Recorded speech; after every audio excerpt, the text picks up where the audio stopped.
Ladies and gentlemen, welcome to Chanel Jasmine, the best novel Chanel for romantic stories. Hai guys, selamat datang di channel Jasmine, channel terbaik untuk menyimak novel-novel romantis. Mohon dukung channel ini dengan subscribe, like dan share video-video yang ada di channel ini. Terima kasih.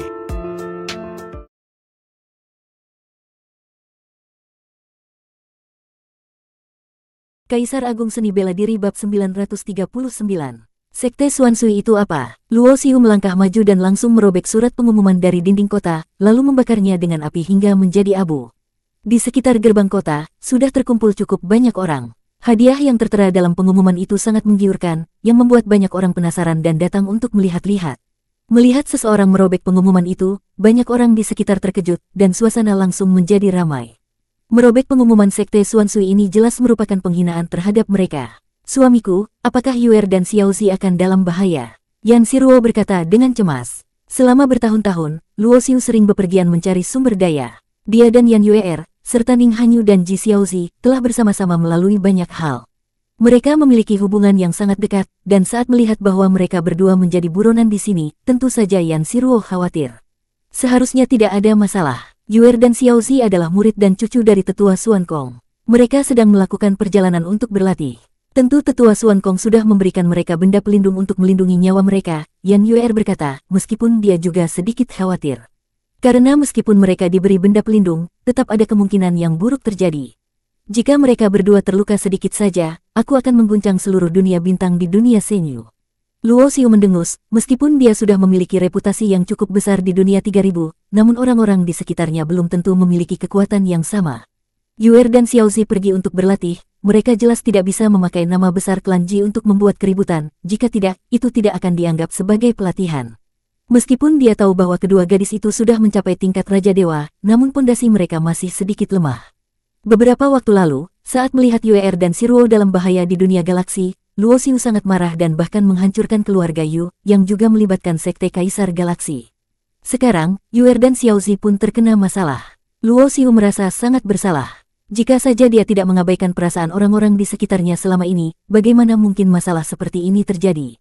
Ini membuat Luo Xiu menyadari sesuatu, tidak peduli betapa sibuknya diri kita tidak boleh mengabaikan orang-orang di sekitar kita. Jika suatu hari kita kehilangan mereka, tidak ada penyesalan yang bisa mengembalikan semuanya. Kamu siapa? Berani merobek pengumuman yang dikeluarkan oleh Sekte Xuansui. Tindakannya langsung memicu reaksi dari sekelompok orang, lebih dari 10 prajurit dengan seragam yang seragam berlari menuju Luo Xiu. Yang memimpin mereka adalah seorang pria parubaya dengan kekuatan Raja Dewa. Tidak perlu dipikirkan, mereka adalah orang-orang dari Sekte Xuansui, yang tentunya harus menjaga pengumuman yang dipasang di sini. Luo Xiu sama sekali tidak peduli untuk berbicara, dia langsung mengangkat tangan dan mengarahkannya ke pria parubaya itu. Dengan hukum ruang waktu yang berputar, meskipun pria itu memiliki kekuatan Raja Dewa, dia seperti semut di hadapan Luo Xiu, dan dalam sekejap, pria itu sudah dicekik oleh tangan Luo Xiu.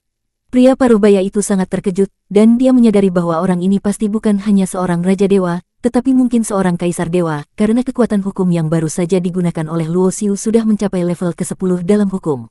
Beritahu aku, di mana dua gadis yang dicari oleh Sekte Xuansui? Luo Xiu bertanya dengan wajah yang sangat dingin. Sedangkan orang-orang lain yang dibawa oleh pria itu, terdiam dan gemetaran, sangat terkejut oleh tindakan Luo Xiu. Monster pelahap dewa juga mengaktifkan kekuatan domainnya, yang membuat mereka semua basah oleh keringat dingin, merasa seperti berada di ambang kehidupan dan kematian. Saya juga tidak tahu di mana mereka berada. Jika saya tahu, kami tidak akan perlu mengeluarkan pengumuman seperti ini, jawab pria parubaya itu dengan cepat. Dia tahu, jika dia berbohong, kematiannya sudah pasti. Mengapa kalian dari Sekte Xuansui mencarikan mereka? Luo Xiu bertanya lebih lanjut. Saya hanya tahu bahwa perintah untuk mencarikannya datang dari Kuil Senyu. Kami dari Sekte Xuansui hanya sekedar sekutu mereka, banyak sekte-sekte dan keluarga besar lain yang juga mengeluarkan pengumuman yang sama, jawab pria parubaya itu, namun kali ini dia lebih tenang. Dia tahu bahwa hidup dan mati ada di tangan Luo Xiu, dan lebih baik mengatakan yang sebenarnya daripada berbohong. Jika dia berbohong, dia pasti akan mati. Apakah pria ini berbohong atau tidak, Luo Xiu bisa merasakannya. Jelas bahwa Sekte Xuansui hanyalah pemain kecil dalam masalah ini. Pemain utama yang mendalangi peristiwa ini adalah Kuil Senyu. Menurut pria itu, Kuil Senyu tidak langsung mengeluarkan pengumuman pencarian, melainkan memberikan perintah kepada sekte-sekte mereka untuk melakukannya, bahkan melarang mereka untuk menyebutkan Kuil Senyu dalam hal ini. Pria ini adalah kepala Sekte Xuansui, dan untuk menyelamatkan hidupnya, dia menjual majikannya yang lebih besar. Dia tahu bahwa tidak mengatakan yang sebenarnya adalah kematian, sedangkan mengungkapkan kebenaran mungkin memberi sedikit harapan untuk bertahan hidup. Namun, pikirannya terlalu naif. Luo Xiu sudah sangat marah, dan pembunuhan mulai menyelimuti dirinya. Seketika, api ilahi berwarna merah gelap menyembur dari telapak tangannya, dan dengan cepat menyelimuti tubuh kepala Sekte Xuan Sui. Karena kamu telah berbicara dengan jujur, aku memberimu kesempatan untuk dilahirkan kembali melalui siklus kehidupan. Luo Xiu berkata, namun dia tidak menghancurkan tubuh pria itu sepenuhnya, hanya membakar tubuhnya hingga menjadi abu dan menghancurkan jiwa dan kekuatan ilahinya, membiarkan jiwanya hilang di alam semesta. Alam kehidupan dan kematian tidak terbatas dimanapun. Semua makhluk hidup yang mati akan memiliki jejak mereka yang tidak hilang, dan mereka akan lahir kembali dalam siklus kehidupan. Luo Xiu sebelumnya telah menguasai jalan reinkarnasi dan, dengan memori yang diperolehnya melalui jalan besar, dia lebih memahami konsep reinkarnasi ini.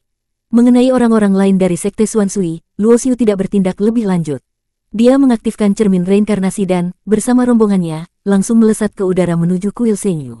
Luo Xiu tidak tahu di mana Ning Hanyu dan Ji Xiaozi berada sekarang, tetapi jika masalah ini dimulai dari kuil Senyu, dia langsung menuju ke sana untuk mencari jawaban. Segera, berita tentang apa yang terjadi di Sekte Xuan Sui sampai ke kuil Senyu. Namun, Luo Xiu belum tiba di kuil Senyu ketika itu. Ketika Luo Xiu pertama kali datang ke dunia Senyu, dia belum sempat ke kuil Senyu karena sudah dihentikan oleh seorang tetua dari kuil Senyu yang mengirimkan obat dan kompensasi untuknya. Saat itu, dia tidak terlalu berpikir banyak. Namun, sekarang dia mulai menyadari bahwa mungkin pada waktu itu, kuil Senyu sudah mulai mengincar Ji Xiaozi dan Ning Hanyu, dan mereka tahu hubungan antara Luo Xiu dan kedua gadis itu. Mereka mungkin sengaja menghalangi perjalanan Luo Xiu agar tidak mengetahui masalah ini. Semakin memikirkan hal ini, kemarahan Luo Xiu semakin membesar. Begitu dia sampai di kuil Senyu, dia tidak peduli untuk berbicara lagi. Dia langsung mengeluarkan pedang pembajak langit dan, dengan satu ayunan, menyerang pelindung besar yang mengelilingi kuil Senyu. Boom! Ledakan yang datang dari pelindung besar kuil Senyu mengejutkan Luo Xiu. Yang lebih mengejutkan baginya adalah pelindung ini ternyata bukan sekadar pelindung kelas kaisar, melainkan pelindung besar dengan tingkat 6 kaisar dewa. Meskipun ayunan pedangnya menghasilkan ledakan yang sangat besar, pelindung ini sama sekali tidak terganggu.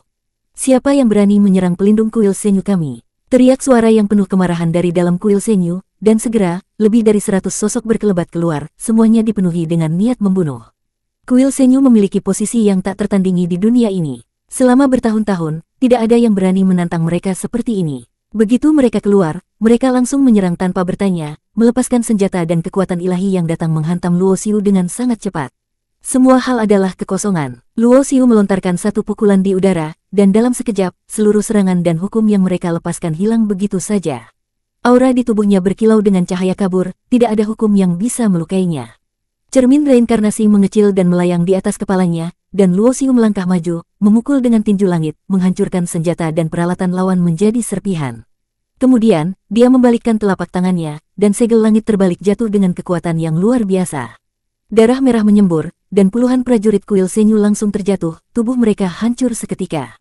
Berhenti, suara marah itu datang dari dalam kuil Senyu, dan dengan itu, aura kekuatan yang luar biasa muncul, menyelimuti semuanya.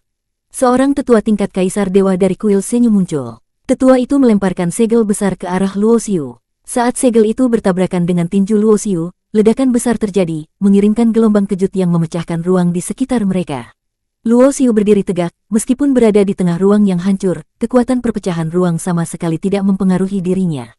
Sementara itu, segel besar kaisar dewa yang dilemparkan itu terpental mundur, kembali ke tangan tetua kuil Senyu. Luo Xiu, apa maksudmu? Kami dari kuil Senyu sudah memberikan kompensasi untuk masalah di dunia Sueming.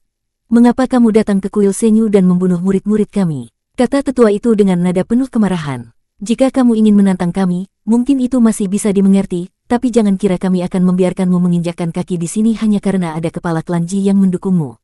Kehormatan kuil Senyu tidak akan direndahkan oleh siapapun. Wajah Luo Xiu berubah menjadi sangat suram, dan dengan dingin dia mendengus. Jangan berbicara omong kosong padaku. Jika kuil Senyu berani mengeluarkan pengumuman untuk mencari 2 adik perempuanku, apakah kamu tidak bernyali untuk menghadapinya? Apakah maksudmu? Tetua itu bertanya dengan kebingungan, kapan kami di kuil Senyu mencarikannya? Lagi pula, saya tidak pernah mendengar bahwa Luo Xiu memiliki adik perempuan. Jangan coba berpura-pura, jika kamu tidak mengaku, aku akan memaksamu mengaku.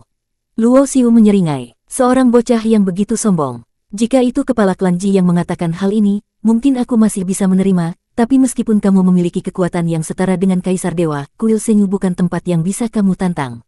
Tetua itu berbicara dengan suara keras, dan matanya penuh kemarahan. Luo Xiu sama sekali tidak peduli untuk berbicara lagi. Di dunia bela diri, yang kuat adalah yang paling dihormati, siapa yang memiliki tinju yang lebih besar, dialah yang memiliki kekuasaan. Kabarnya kamu bisa bersaing dengan Kaisar Dewa, biar aku lihat apa yang bisa kamu lakukan, bocah. Kata tetua itu, nada suaranya berubah saat dia memutuskan untuk bertindak. Segera setelah itu, Luo Xiu bergerak, pedang pembajak langit yang mengandung hukum. Kematian menyala dengan kekuatan dahsyat, meluncur ke arah tetua tersebut. Meskipun tetua ini berada di tahap Kaisar Dewa, dengan kekuatan hukum kematian yang sudah mencapai tingkat ke-10, ditambah dengan kekuatan dari pedang pembajak langit, bahkan seorang Kaisar Dewa sekalipun harus menggunakan seluruh kekuatannya untuk bertahan. Cahaya pedang pembajak langit menyilaukan, menghancurkan semua yang ada di jalannya. Tetua dari Kuil Senyu segera mengeluarkan beberapa senjata dan artefak untuk melawan, tapi saat pedang itu berpapasan dengan senjata mereka, semuanya hancur begitu saja. Boom! Ledakan besar terjadi ketika senjata dan teknik bertabrakan. Luo Xiu tidak tinggal diam. Dengan teriakan, 33 simbol serangan dari pola pertahanan bersinar terang di tubuhnya, melepaskan kilatan merah yang menakutkan. Setelah mencapai Raja Dewa, Luo Xiu mengganti simbol pertahanan tubuhnya dengan simbol serangan tingkat 5 Kaisar Dewa. 33 simbol serangan Kaisar Dewa meledak pada saat yang sama, dan seketika, kekuatan serangannya melonjak tajam. Suara ledakan menggelegar terus terdengar. Beberapa murid Kuil Senyu yang jauh dari pertempuran hanya bisa terpana saat melihat artefak dan senjata yang digunakan tetua mereka hancur oleh pukulan tangan Luo Xiu. Meskipun banyak artefak yang dikeluarkan oleh tetua tersebut, kualitasnya relatif rendah, dan meskipun beberapa artefak tersebut adalah artefak Kaisar Dewa, kekuatannya tidak terlalu hebat. Mereka mengandalkan jumlah untuk mengalahkan lawan. Beberapa serangan yang datang mengenai tubuh Luo Xiu, namun semuanya diblokir oleh cahaya kehijauan yang memancar dari tubuhnya. Cahaya kehijauan itu berasal dari 33 simbol pertahanan Kaisar Dewa yang melindungi tubuhnya. Meskipun kekuatan pertahanan yang dibentuk oleh simbol ini tidak sekuat formasi besar yang menggunakan bendera material, kombinasi dari 33 simbol itu sudah cukup kuat. Luo Xiu tidak perlu menggunakan teknik tersembunyi apapun. Hanya dengan tubuhnya yang kuat, dia meluluhlantakkan segala serangan dan peralatan lawan, dan muncul di hadapan tetua Kuil Senyu. Puff! Pedang pembajak langit dengan mudah menembus sebuah artefak pertahanan, dan darah memancar kemana-mana. Tetua Kuil Senyu mundur cepat, satu lengan terpotong dan darah mengalir deras. Bersambung.